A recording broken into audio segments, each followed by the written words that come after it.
Hello. Back at it again. Over here at the Moneyball Tip-Off Classic. Lindsey Huddleston with my partner in crime, Keith. Keys to the new crib, Kate. Representing the coach's culture, that is, presented by SPS. I have a very good friend, a great coach here, Miss Liz Ballinger, assistant coach at Eastern High School here in Lansing. Does a great job. I work closely with her and her girls basketball team over the course of the last season, talking about mental toughness and things like that. Is that right? Let me fix this piece right here. You're good. And Keith, she's doing a really good job with the young ladies, and we just want to take advantage of her being here representing the female perspective in coaching, and just talk about what your season's going to be looking like and what we can expect, and drop some of those jewels and nuggets that are helpful for coaching this generation of athletes. What's up, Liz? Our girls are really young this year. We have 2 freshmen on varsity, so they're learning the game and learning the different pace of the varsity game. Okay.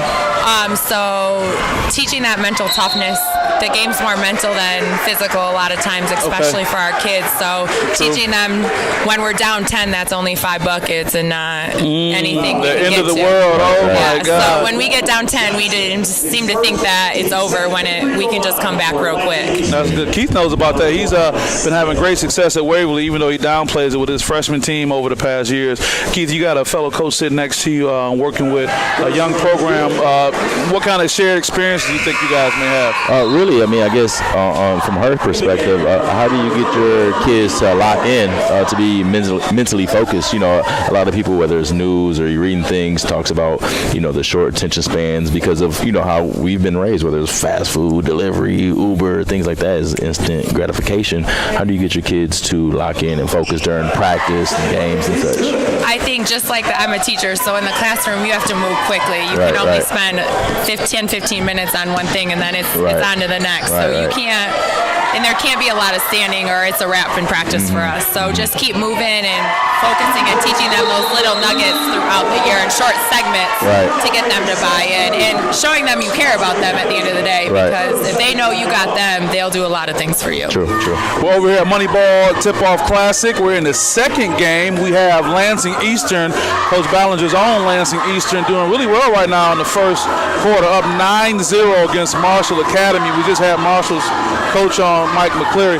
Coach Ballinger, I've been able to see you. You're one of those players, coaches. You're out there with your girls. You stay connected with them. She does not sugarcoat many things. She lets them know how she feels, but she's also very compassionate. What advice can you give to someone looking at coaching this generation of athletes, particularly coaching young ladies? We had Coach Prochetti on here a while ago, Prochetti that is, from Waverly, and we got a unique perspective. So give us your perspective on coaching this generation of athletes, particularly young ladies. The biggest thing is that relationship building at the end of the day. You have to have that relationship. If you don't have that relationship and give them a voice in practice in your program, then they aren't going to be about you and be with you with what you need.